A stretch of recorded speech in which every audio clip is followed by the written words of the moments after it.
2003, como convidado, Neguinho da Beija-Flor participa do disco Duetos, no qual a banda interpretou a canção Talismã.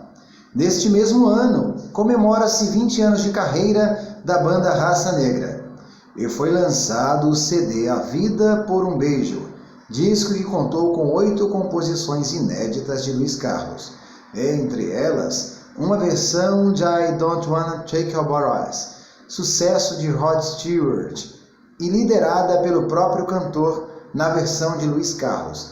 Ganhou o nome de Vem Me Amar em 2004.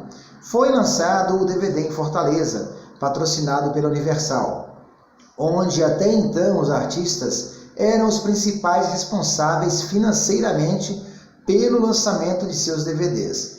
Então aí ele ganhou o apoio da gravadora Universal e foi feito esse último DVD, um dos grandes DVDs do Raça Negra, né? Claro que após esse veio alguns outros.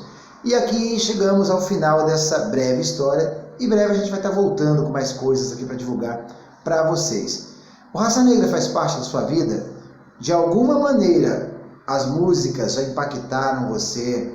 A música te traz memórias, te traz lembranças? Compartilhe aqui com a gente. Inscreva-se no canal e ative as notificações. Lembrando que estamos sempre conectados por aqui. Um abraço a todos.